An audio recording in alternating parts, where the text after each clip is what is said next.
Hello and welcome to another video review. This is Wolfenstein 3D Spear of Destiny, usually just referred to as Spear of Destiny, originally for DOS, but was also released for iOS apparently. This review is coming to you courtesy of Mr. Noodles. He sent me this. Thank you, it is greatly appreciated.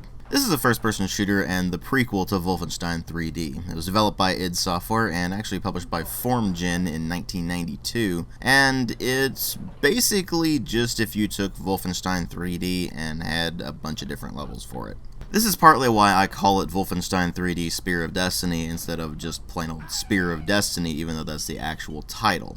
It's pretty much a mission pack for Wolfenstein 3D, even though it is a standalone game. Now, the version of the game I have actually includes the two mission packs that FormGen made as well, known as Return to Danger and Ultimate Challenge, which do change up the sprite work, so I will talk about that in the presentation section. But other than that, you really do have to treat this more as an expansion pack to Wolfenstein 3D rather than a full-on sequel. The full-on sequel would actually come in 2001 and be called Return to Castle Wolfenstein. But of course the question here is, how is Spear of Destiny? Is it a worthwhile expansion if you've played Wolfenstein 3D? Let's go ahead and delve into this thing and find out. Well, as far as presentation goes, there's really not much to talk about, at least in terms of the base Spear of Destiny, because there is a massive amount of asset reuse. All of the enemy types are pretty much exactly the same as you saw in the previous Wolfenstein 3D, with of course the exceptions of the various bosses that you will encounter and the late parts of the game having special enemies that you'll have to fight. Now, while they are up to the same quality standards as the sprite work in the original Wolfenstein 3D, they are a noticeably supernatural tone, and thus they kind of clash with the more sci-fi aspects of the base game.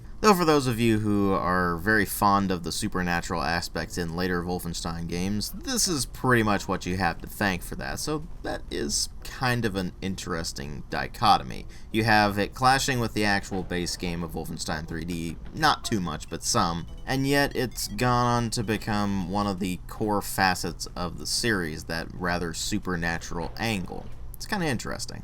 But anyway, as I said, the sprite work itself is up to the same quality standards of the base game, and the sprite work for the new tiles is also pretty much exactly the same way. It may not necessarily be anything all that special, but it's definitely a welcome change of pace from what we're used to in the base game. But that's of course talking about base Spear of Destiny, because if you play the two mission packs, they use completely different graphics, and these range from actually fairly good, like the character sprites, to pretty crap, like the first-person weapon sprites. And of course there's everything in between, but the new tile sets for these two mission packs are frankly pretty garbage. They really do not add to the game at all, and some of them are just downright ugly, so it's really going to be hit or miss as to how the visuals from the other two mission packs in addition to Spear of Destiny are going to affect you. And by hit I mean of course you can tolerate them, and miss meaning that it's basically making your eyes bleed. But then you move over to sound design, and that's where things are also a bit mixed, because you have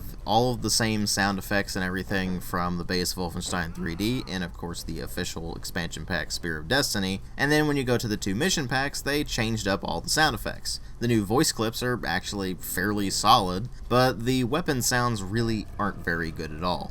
And then of course there's the music, which is definitely still in keeping with Wolfenstein 3D. In fact, there's a massive amount of reuse of the tracks from that too, but even the rather limited sampling of new tracks that they give you are actually fairly solid and fit the game pretty well, so there is that. But of course what really matter here are the story, and most importantly the gameplay. And the story in this is that you are once again BJ Blazkowicz going on a mission to recover the Spear of Destiny, which the Nazis have found and are undoubtedly going to use for nefarious purposes. And that's really all you need to know about the plot, because there's really not much plot to this thing other than that, and once you get later on in the game it starts to unveil more supernatural aspects, but it's not like the game pulls you aside for a cutscene or any sort of exposition. You just go from floor to floor, you find the keys, you find the exit, and you mow down anything in your path. That's how Wolfenstein 3D was, and that's how Wolfenstein 3D Spear of Destiny is. You just go from floor to floor, you get weapons, you mow down enemies, you find ammo pickups and health pickups scattered throughout the maps. There's a variety of enemy types available that will get you challenged in different ways, and of course the levels themselves are complete labyrinths. Now, of course, that's going to be really hit or miss for you, because if you're used to the likes of modern FPSs, which are all extremely linear and require no thought whatsoever, or if you're even used to something like, say, Doom, where the level design may not necessarily make sense from a realistic standpoint, from a level design standpoint, are pretty phenomenal. In this, it's just a bunch of mazes that they threw together, and they provide a lot of secret areas for you to find, of course, but it's also extremely easy to get lost in most of the levels in this thing. And unless you've played this thing over and over and over again, or unless you have a straight up map there to mess around with, you're gonna find it's pretty difficult to actually navigate the labyrinths. Of course, it doesn't help that the game likes to throw a lot of enemies into an enclosed space, or it'll put enemies behind corners where it's rather difficult to see them, and thus you end up having to take a much slower approach than what you might be used to in the likes of, say, Doom. It really becomes more about creeping around the corners and trying to exploit the rather dumb enemy AI to your advantage, and that's really not for everyone. If you liked the original Wolfenstein 3D, you'll probably still be fine here, but for the uninitiated, it's a rather tough pill to swallow. And if you've played the original Wolfenstein 3D, then you're going to find that this is almost exactly the same. The only major difference is that they threw in an even bigger ammo pickup, so now you can get ammo boxes that will replenish a rather large amount of your ammo. That's pretty much it, really. I mean, you do have different bosses, but they behave in much the same manner that the Wolfenstein 3D bosses did, so it's really not much to speak of there. It really does become abundantly clear the more you play this that it's really just a mission pack for Wolfenstein 3D, and if you treat it as such, it's actually perfectly fine. It's more Wolfenstein 3D. If you liked Wolfenstein 3D, you'll probably like Spear of Destiny. But then, of course, there's the 2 mission packs for Spear of Destiny that FormGen made, and it becomes abundantly clear they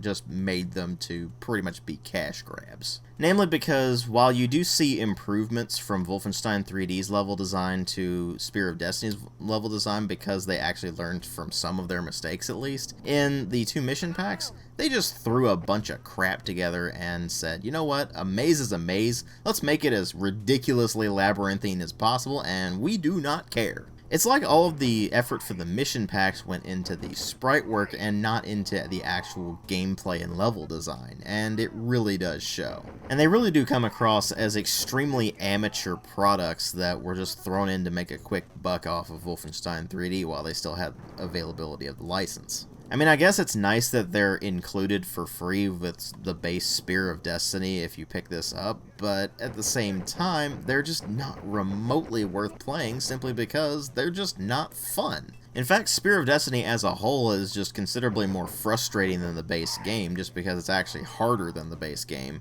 And then when you get into the mission packs, they're just frustrating and not remotely entertaining, while the base Spear of Destiny at least is entertaining despite being incredibly frustrating at times. So while you may have reason to play base Spear of Destiny because you're a big Wolfenstein 3D fan, there's really not much reason at all to play the 2 mission packs that are bundled with it, unless you're just a completionist. And in that case, good luck, because they're frankly pretty crappy mission packs. But ultimately, what's going to make or break this game for you is the simplicity of it. I mean, if you haven't played Wolfenstein 3D, it is literally a maze shooter. You go around a maze, you pick up a handful of weapons, and I do mean a handful. You start out with a knife and a pistol, and eventually you can get access to a machine gun and a chain gun, and that carries over into Spear of Destiny as well. They don't add any new weapons or anything like that to play around with. And you're just using those to go around and mow down every enemy in your path and pick up health items to replenish your health, or pick up treasure to increase your score, and occasionally you'll find secret areas that'll give you access to weapons early, or a bunch of ammo or treasure or anything like that, and you'll eventually run into boss fights that you had to deal with. It's all very simplistic to a modern gamer. In fact, I'd argue that they would probably call it archaic, but at the same time, it's just got this charm about it. It's just a fun game to play despite its problems. Sure, it's aged considerably, but if you keep that in mind, you can actually get quite a bit of fun out of Wolfenstein 3D Spear of Destiny. Maybe not necessarily as much as the original game, because the original game has that strong historical value going for it, where it was incredibly important for the history of the FPS, but Spear of Destiny, at least if you liked Wolfenstein 3D, is definitely worth picking up, but if you didn't like it, then you can pretty much skip on it. Because really, if you're going to try to play this, you might as well play Wolfenstein 3D first, and if you didn't like that, then you're not going to get much of anything out of this. I will, of course, have a link in the video description box to where you can pick this up if you're interested, and do note that you do not need Wolfenstein 3D to play Spear of Destiny. It is actually a standalone game. But if you want to pick it up, there's a link in the video description box. Thanks for watching.